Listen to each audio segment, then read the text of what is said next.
Arthur Constance, doctor en antropología, es autor de los 10 volúmenes de Doorway Papers. Formaba parte del Royal Anthropological Institute y era miembro de la Academia de Ciencias de Nueva York. Estas conjeturas erróneas son tan básicas que toda la teoría se mantiene a pesar de la evidencia, en lugar de mantenerse gracias a ella. En el sentido más estricto se tornó irracional. Sin embargo, los conceptos que refutan la teoría casi nunca se tienen en cuenta. Pero si prestigiosos científicos descartan con tanta facilidad los principios básicos de la teoría de la evolución, ¿cómo puede ser que estas ideas y estos conceptos se hayan arraigado tanto en el pensamiento del siglo XX? ¿Qué es lo que nos estamos perdiendo aquí? Una de las razones que dieron tanta popularidad a la teoría de la evolución fue el famoso juicio Scopes en 1925. Este juicio enfrentó a William Jennings Bryan contra Clarence Darrow en torno de la enseñanza de la evolución en las escuelas. Lo paradójico durante el juicio Scopes fue que los creacionistas ganaron. El profesor evolucionista John Scopes fue condenado y tuvo que pagar una fianza. Pero por la forma en que los medios presentaron el tema, parecía como si los evolucionistas tuvieran más información y fueran más aceptables que los creacionistas, a quienes hacían quedar como unos estúpidos, como si no supieran nada de ciencia. Y así fue como a partir de ese hecho, la sociedad empezó a aceptar la evolución como un pensamiento válido. Así llegamos a la actualidad, donde domina la enseñanza en las escuelas y domina la gran mayoría de la opinión pública, por el modo en que los medios lo plantearon en 1925. ¿El juicio Scopes actuó como una divisoria de aguas en relación con el tema de la evolución? ¿No hubo otros hallazgos? Los arqueólogos afirmaron durante años que estuvieron desenterrando los restos de las versiones primitivas del hombre en todo el planeta. En 1922, Harold Cook descubrió un diente en territorio de los Sioux en Nebraska, cerca de la frontera de Colorado. Pensó que era un punto intermedio entre un diente humano y uno de simio. Creyó haber encontrado el eslabón perdido. Creó un esqueleto completo basándose en ese diente en particular, y luego le creó una esposa, también basándose en él, e iba a usarlo como evidencia en el juicio Scopes para prueba de la evolución. Luego resultó que el diente provenía en realidad de un cerdo. El hombre de Nebraska era un fraude. El hombre de Piltdown fue un fraude intencional. Era un cráneo humano y un maxilar que limaron para que encajara uno en el otro y los trataron con ácido. Engañó a los expertos durante 40 años. Hicieron moldes como este que tengo en la mano. Este es un molde, es de yeso, pero no se ven las costuras, no se ve el hueso. Tiene arcilla en el interior. El original está bajo llave, vigilado por guardias armados y nadie puede verlo. O en muy extrañas ocasiones. Durante 40 años el fraude figuró en nuestros libros de texto como evidencia de la evolución. Los esqueletos de Neandertal que se usan como evidencia de la evolución actualmente son simplemente humanos, deformados por la edad avanzada, el raquitismo o la artritis. Cuando hallaron el primero tenía la espalda doblada, y como el hombre camina erguido y los simios caminan en 4 patas, alguien pensó este es el eslabón perdido, y en realidad era solo un hombre mayor con artritis. Pero la búsqueda continúa. ¿Qué es lo que revelan los nuevos descubrimientos y los nuevos estudios sobre los primeros restos humanos? ¿Todavía se estudia al hombre de Neandertal? Parece que los antropólogos concentraron sus esfuerzos para adherir a un punto de vista rígido y uniforme en cuanto a la edad y el crecimiento de las poblaciones antiguas, a pesar de que las evidencias indicaban lo contrario. Por ejemplo, nunca se permitió que el cráneo y el maxilar del niño Gibraltar II hablaran por sí mismos. Cuando dejamos de lado el dogma evolutivo, descubrimos que tenemos evidencias notables de un niño que maduró tarde y envejeció lentamente, en coincidencia con la duración de una vida larga de la que se habla en la Biblia. La evidencia respecto de las personas de Neandertal apunta hacia un pueblo que vivió después del diluvio universal y no antes. ¿Podría ser que los antropólogos que buscaban datos para apoyar la teoría de la evolución hayan descubierto en realidad datos que apoyaban los registros bíblicos? ¿Qué sucede con el descubrimiento tan publicitado al que se le dio el afectuoso nombre de Lucy? ¿Cuál es el lugar de Lucy dentro de la escala evolutiva?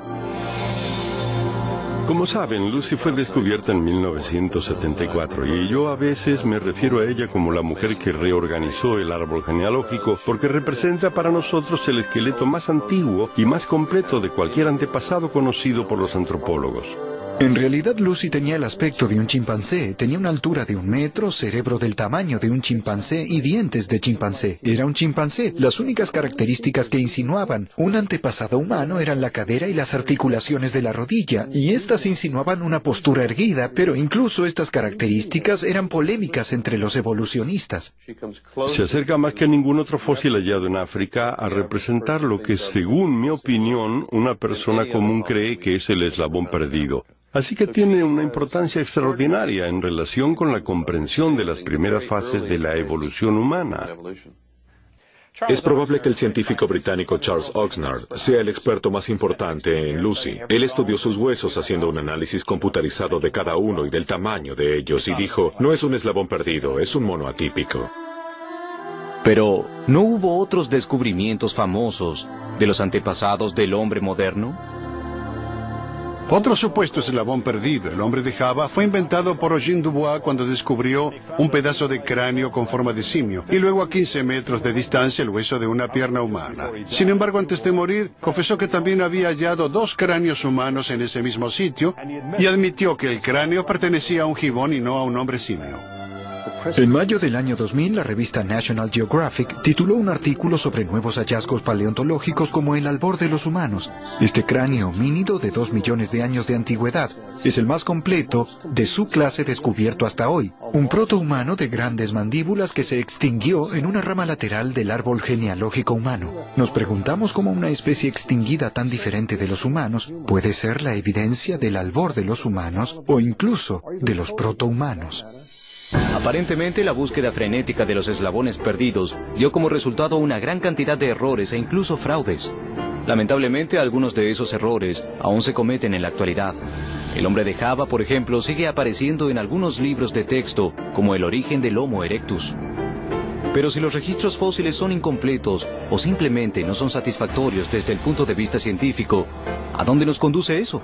¿A dónde debemos buscar? ¿Hay alguna explicación para la brecha que existe en los registros fósiles? ¿Podría ser que Adán y Eva hayan existido, pero estuvimos buscando en el sitio equivocado? ¿Hay algún tipo de evidencia del origen del hombre en el ADN moderno o en la ciencia genética? ¿Es posible que si el eslabón perdido no puede hallarse enterrado bajo tierra, Adán y Eva puedan ser hallados bajo la lente de un microscopio? Alguien escribió alguna vez que la fórmula de la evolución era en realidad muy sencilla.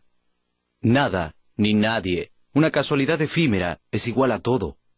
Es probable que lo hayan dicho en broma, pero en realidad el concepto tan serio de la generación espontánea es bastante similar. Esta propuesta sugiere que químicos más tiempo es igual a vida, a toda forma de vida. Pero estas propuestas pueden apoyarse desde el punto de vista científico. Una de las leyes fundamentales en biología es la biogénesis, que dice que la vida solo proviene de una vida preexistente. Eso es alentador para la gente que apoya la idea de la creación. Pero yo empecé enseñando en la universidad como evolucionista, convencido que los químicos dan origen a la vida sin ninguna ayuda que sea externa. La ciencia me convenció de que simplemente no funciona así. De hecho, una muerte podría ser definida como el triunfo de la química sobre la biología. Cuando las moléculas empiezan a hacer lo que hacen en forma natural, el resultado es la muerte, no la vida. La química tal vez pueda ayudarnos a entender cómo retornamos al polvo, pero nunca podría explicar cómo venimos del polvo al principio. Gran cantidad de científicos trató de calcular la probabilidad matemática de que la vida surja por casualidad. Sir Fred Hoyle, un matemático británico, calculó la probabilidad matemática de que las 2000 proteínas de una ameba surjan por casualidad. Calculó que la probabilidad de que eso suceda es 1 en 10 multiplicado por 40.000. Claramente, una imposibilidad matemática. La probabilidad de 1 en 10 multiplicado por 40.000 es un número tan ridículamente pequeño que Sir Frederick Hoyle se vio forzado a llegar a la siguiente conclusión en esta cita. Es suficiente para enterrar a Darwin y toda la teoría de la evolución. No hubo ninguna sopa primigenia, ni en este planeta ni en ningún otro. Y si el origen de la vida no es aleatorio, entonces debe ser el producto de una inteligencia intencionada. Fin de la cita. El problema del evolucionismo es que el orden surgió del caos y eso simplemente no sucede. La ciencia no puede producir paralelos. El evolucionismo es mala ciencia y mala filosofía.